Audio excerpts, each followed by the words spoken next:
What's good with it in the hood with it? Welcome back to the collective clips where you already know. Tas, tas, tas. Okay, tas, tas, tas, tas, tas. We get it in. But before we get it in, let's get this intro in.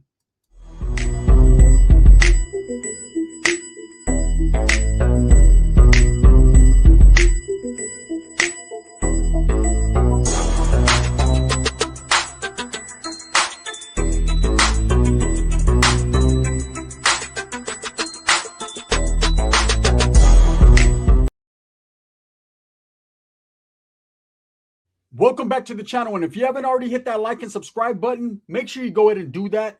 Put your notification bell on all so that way you're directing the direction of the dope content that I stay kicking.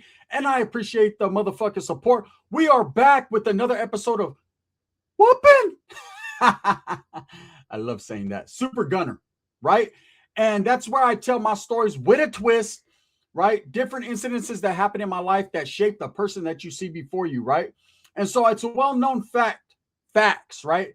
That I've been both to the California Youth Authority as a youngster and the California Department of Corrections, amongst other state prisons, right? But one thing I could tell you about the California Youth Authority and the California Department of Corrections, it sucks, right? It sucked then and it sucks now, I'm sure, right? Nobody wants to be locked up behind any prison walls or bars or gates or fences or fucking anything like that, right? But it's just an unfortunate reality when you're living the gang lifestyle or the criminal lifestyle. That's probably where you're going to end up, either there or something worse. And I don't know if it gets much worse than that. You know, they talk about death, but sometimes that's a breath of fresh air, unfortunately. So I get asked a question a lot. Number one question in my life, besides, damn, is it really that big? The number one question I get asked all the time is, what was worse, the California Youth Authority or the California prison system? And I'm going to tell you guys right now, each individual that's asked that question that had, I guess, I don't want to call it the privilege of going to both, because it definitely wasn't no privilege involved, right? But the unfortunate reality of having been to both places, right? What is worse? Everyone's going to have a difference of an opinion. Mine is the California Youth Authority by far. It was more dangerous. It was more violent. Maybe it was because of my age. But if you factor into exactly what was going on in them times compared to later on in my life, by far 1,000,000,000%, the California Youth Authority was a different type of animal. And let me explain to you. Kids in the 90s, teenagers in the 90s were difficult, right? I was a very difficult person. I was a different person. My mentality was all jacked up, right? I wanted to prove myself to people that I didn't even know, people that were not even, I created in my mind this illusion of people with big mustaches and all these tattoos and bald heads and Mongolians and red t-shirts walking a prison yard, that I felt that if I put in the necessary work, if I did certain things in the gang lifestyle, that they would be proud of me, that they would admire me. You know, there's that old saying, it's better to be feared than respected, right? I wanted both. I wasn't going out like that. I needed both in my life. And in doing so, I learned the unfortunate reality, right? That no one gave a fuck. They didn't care. Hey, you stab somebody, you put a battery pack of some batteries in a sock and pack somebody, a Southsider, gracias, sur gang, that they didn't care, right? So let me tell you some stories so you can have a comparison in my life. And remember, everybody's life is different. When I went to the Youth Authority, I was scared to death. Okay? Any man that is sit here and tell you that they only take W's, they never take L's, that they've never been scared of their life, they've never shed a tear, they have never been worried or concerned, they're lying to you, directly to you, right to your face, right? And you should take that with everything else they say is bullshit, right? Because any man that's a real man will tell you the truth and the facts on exactly what happened, why it was what it was. Let me explain to you why. When I went to the California Youth Authority, I was very young. Okay. I didn't know what to expect. Prior to that, I did some stints in juvenile hall for vandalism and a fight at school. Like I really wasn't, I didn't know how to do time. I don't think no one initially does. Okay. And not everyone will ever learn how to do time. Doing time is different. Some people thrive behind the walls. Some people are in their element. They don't have much to return home to, or they don't have much on the streets. They don't get the love. They don't get the canalismo. They don't get the respect. They don't get the structure. They don't get any of that in the streets or at home. So they go behind them walls and they embrace the rules and regulations, the politics, the procedures, the structure. They embrace it, right? I was one of them guys. Not that I didn't have love at home, not that I didn't have people that were cheering me on or trying to promote, good in me. It was more so that I was rebellious and I didn't give a fuck. I was an asshole. I was a youngster that when I fell in love with the gang life, I fell hard, right? And in doing so, I was willing to take on all the hardship. I was willing to kill, fight, fuss on behalf of the organization and the group that I was functioning up under, period. So I had this mentality just prior to getting locked up in YA. And it wasn't like I was gangbanging on the streets for years and I adapted to the street life. No, for me, it was pretty swift and pretty fast. I was gangbanging. I was hanging with the homies with red rags hanging out of the pocket, throwing rocks at people, yelling, going as fucking AM, PM, fighting with people. And boom, next thing you know, I'm locked up. Next thing you know, I'm facing several years in the California Youth Authority. And I had heard stories. And I had ran into homeboys that were there before, and they were horror stories. Damn, bro, it's nothing but gangbang. It's nothing but all. It's basically the California Youth Authority in the 90s was the who's who of who was doing something, right? So you had young kids that were striving. They were after stripes. They were after respect. They wanted people to fear them. You had the top of the top, the best of the best, basically, the worst of the worst. Every different dude from different neighborhoods that were putting in work, all the hitters, all the fucking knuckleheads, all the master manipulators, all the bullshit, right? And it was basically some guys from 18, the hardest ones, from Clanton, from Sanjo, from Salas, from Merced, from Modesto, from Fresno Bulldogs, from Maravilla, from Florencia, from every gang you could think of in California, the Crips, the Bloods, you know what I'm saying, the Usos, what up, Sole, right? All the Woods, brother, right? Just everybody thrown into a yard and expected to program and go to school and make their lives right. Well, what do you think happened? Exactly. The knuckleheads kept getting swelled up heads and kept scraping their knuckles. It just got worse and worse every day. And my unfortunate reality was, because I wanted to get to NRCC, which was the reception in Northern California, because I got there and I indulged and I got involved immediately in the gang politics, because there was some sort of politics. There's always going to be gang politics wherever you go. There was more YA games being played, and I'll elaborate in a different video on exactly what all those were. We're going to break all that down for the inquiring minds that want to know. I think it's about time that I do a video on that. I've never done a video on all the different YA games and what that even means. But there was definitely politics. You know, you stuck with your people, you supported your people, you defended your cause. And everyone had a singular mentality in what and how they were trying to achieve their stripes, their recognition, right? Some went a little bit harder than others. Those were the dudes you wanted to stay away from. The dudes that were cutthroat. There was a lot of cutthroat disloyalty shit going on even in the youth authority back in the days. And look, I've heard about the youth authorities in the 2000s when they're doing yoga and fucking they got clarity and all. No, it wasn't like that. There was no programs provided that was there to help you. They were just down to fucking babysit you, shut you the fuck up so you don't fight and kill someone. Basically, that's what the programs were. The schooling wasn't there to educate you. The teachers used to say, just don't fight in my class. I don't want to have to fucking pull the pin. You know, like, I don't want to be involved in it, please.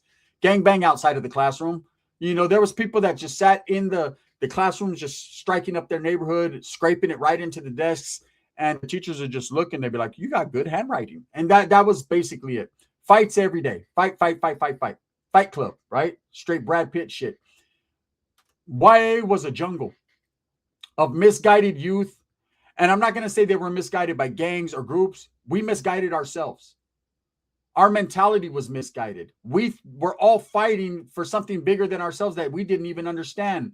And it's crazy because later on, when I finally got an understanding in prison, several years after doing so much time and so much hardship and so much struggle, then it finally clicked one day and I was like, damn, well, that was a whole waste of time, right? I didn't get nothing out of it but scars and people that are going to talk shit about me and unfriend me on YouTube, right? It's weird. But the youth authority was a jungle. It was an atmosphere and an area of straight killers, people that would grow up to be being lifers in prison, killing people. You know, there was an old school saying and facts, right? Truth. 99% of the dudes that went to the youth authority that were really putting in work and really about that life were either dead or on their way to prison within 6 months of incarceration or getting out. It was crazy, right? That's when gangbanging in the 90s was at its height. That's when everybody wanted to prove their barrio, their neighborhood, their village, their gang, whatever they were from or representing was primera, was number one. And you couldn't tell me shit about mines, right? I remember pulling up to NRCC and immediately getting with the politics and the program. You know, my first cellie was a Fresno Bulldog. At that time, Bulldogs were Norteños. And he laced me up like, hey, bro. And it was just like, hey, this, that, norte, this, that. This is how we shake hands. These are the homies from Stockton. These are the homies from Modesto. These are the homies from Sanjo. These are the boop-de-whoop. Guess what? We're going to go to a chow right now. Oh, man, I'm hungry. Fuck all that. We're going to get off with Southsiders. All right, right? And that's just how it started. And then I got an unfortunate event happened where I'm thinking I'm bad. I'm tough. I'm putting in work. We're jumping on these Southsiders from Bakersfield, from Colonia, from Barrio, from Okie Bakers. You know what I'm saying? We're giving them the blues because they're up north, unfortunately, for their well-being, right? And we're just putting in work, and this is the way it's always going to be. Well, that was the last time I basically had the upper hand for a very long time, because guess what? They sent me down south, you know, Whittier, where the girls are prettier and the guys are grittier. And now I'm running into vatos from Southside Whittier, Dead End Whittier, you know, Whittier, whatever it was, right? And dudes from everywhere. And it was bad because these Southsiders were trying to tear our heads off. And at around the same time of this gang banging, we were starting to accumulate numbers and thinking, man, we might be able to hang a little bit, even though we were vastly outnumbered, man, and everybody was trying to put in work. Getting battery packed, stabbed, jumped, snaked on every day in the school area or just in your building was normal. That was like, you know, for a youngster that was 12, 13 years of age, you know, most kids are out there riding dirt bikes and going to school and doing science projects. Man, we were sharpening knives, putting rocks in socks, nervous in a motherfucker, right? Nervous that you were going to take a life or get your life taken. It was nuts, right? This is the mentality that you had to have. You had to be willing to make the ultimate sacrifice to kill or be killed. No questions asked. I seen people slaughtered in there. I seen people stabbed, sliced, packed, hurt, bad things done to them. You know, things that I never seen in prison. Now, I will say that when I got to prison years later, they didn't play. There was no fist fights. There was no getting snaked on. When something happened, it happened swift, fast, and done. Done deal. You didn't make it back. If you did, you were considered very lucky. And you probably never came back to that yard, right? We wouldn't see you no more because you was rolling that shit up. The youth authority by far was worse because it was a bunch of young kids that came from all different walks of life. Some didn't have family. Some did.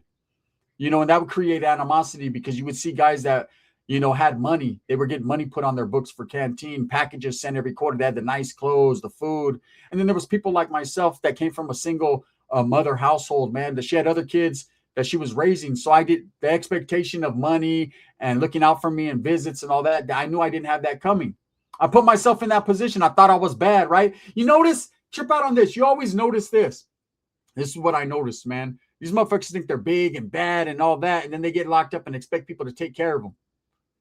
Bro, if you was taking care of business, you know, on the streets, you wouldn't need people to take care of you. And you're a whole grown man needing some other grown man or grown woman to take care of you. They got responsibilities, bills, kids, life, and you want them to take care of you because you didn't know how to fucking act or you got caught.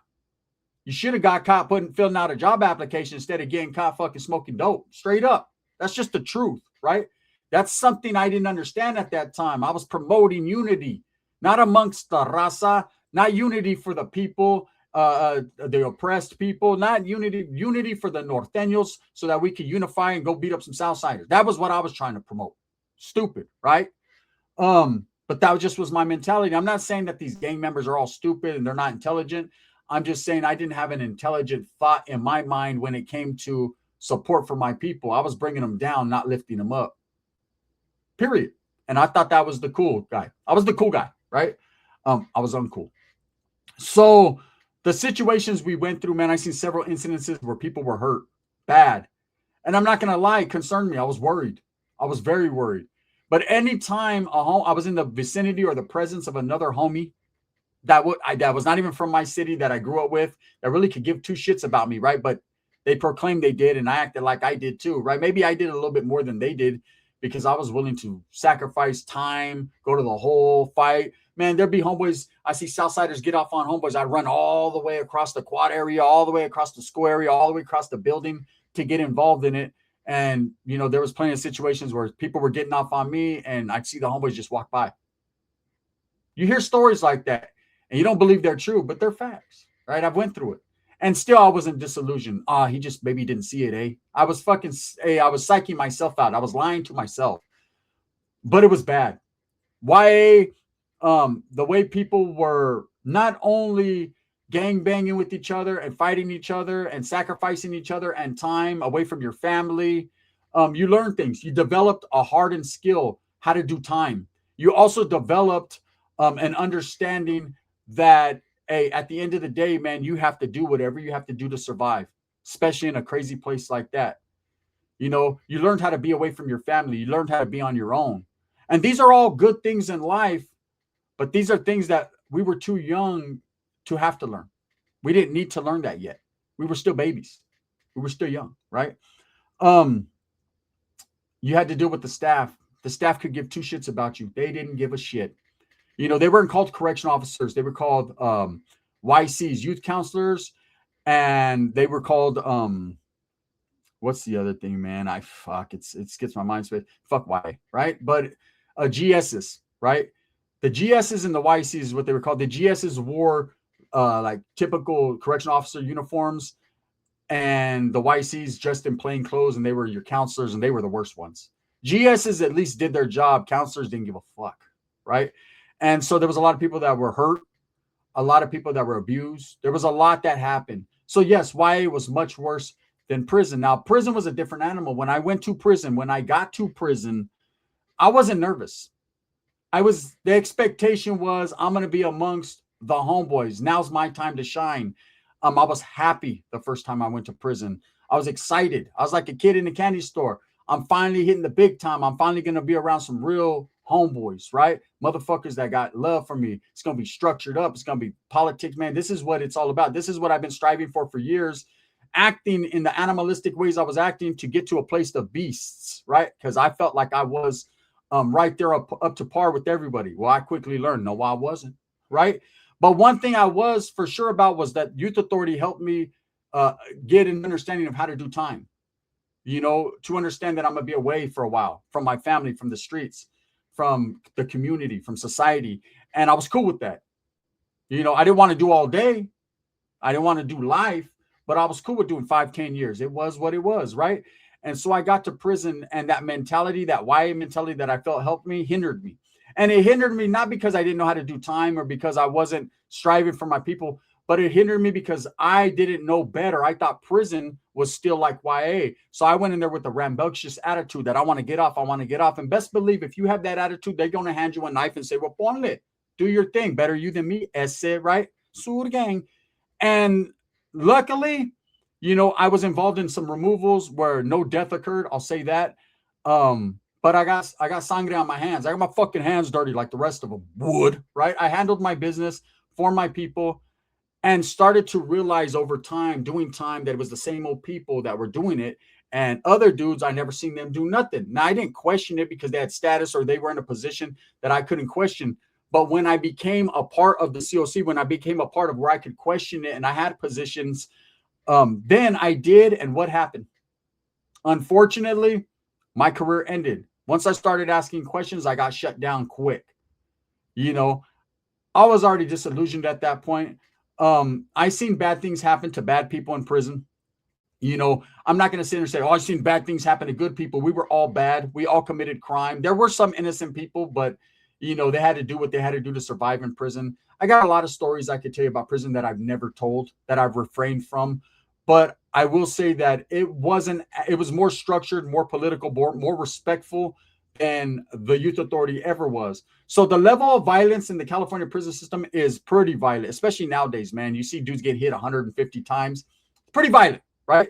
But in comparison to the youth authority, the fights, the battles, I mean, every single day. And maybe that was just me because I was sent to Southern California as a dude from up north. So I had to deal with a different type of hardship. Because there was homeboys when I actually went back up to up north that were just like, oh, fool, I was over here for a year. It was lovely. We was in fire camp. We was over here. I was like, man, fuck you. That's it. Man, do you know where I was? Welcome to the jungle, right? And they were like, damn, Spencer, homie. You know what I mean? It just is what it is. And it was what it was. There was, you know, what am I going to get, a hug or fucking some flowers? There was no time for that. And you know what's crazy is I came with that mentality from down south, like, fuck it, get off where you're mad at. All jump, one jump, all jump. Green light, red light, right? Like all this. And the homies was like, man, fuck all that, bro. We're busting spreads and shit. The day of unity, we're just chilling. Work out a little bit of shit. I was like, man, right? So hardship is what I dealt with. So like I said, my stories are going to be different from other people's stories, but I'll tell you right now, in comparison, prison to the youth authority, not a question. You know, I got asked another question. How many times was I actually stabbed in prison, battery packed, assaulted, man? And what came of it? Did I get my run backs? Did I tell on everyone? Did I go to the oil? What happened?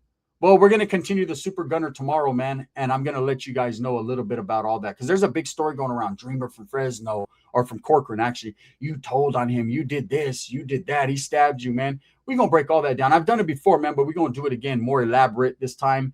And that was not even close to any type of situation that happened in prison. In YA, there was way worse situations than that, right? And in prison, I'll say this. I was never stabbed in prison, thank God. Never sliced, never cut, never moved on, none of that. Involved in a couple melees, involved in a few removals. But that's about it. Like I said, man, people think prison's all blood and guts every day and people hitting people. Nah, it's not like that. It's not like that, man. When business needs to be handled, it's handled. When it isn't, it isn't. That's just facts. With that being said, hey, stay tuned because I got some good stories coming up. Also, I'm going to be introducing something new. Not only are we going to not stop doing the supers because we're going to keep doing those, right? But I'm also introducing some more true crime type game on this channel. So stay tuned for that. Anyways, with that being said, thumbs up or thumbs down. Heavy's going to be the head that wears the crown. I'm going to continue to strive, struggle, and strive for what I truly believe in. If you like these stories and you want me to continue, hit a 1. If not, it is what it is, man. I'm still going to do it. This is the gun. Bang, bang. YA was way more vicious.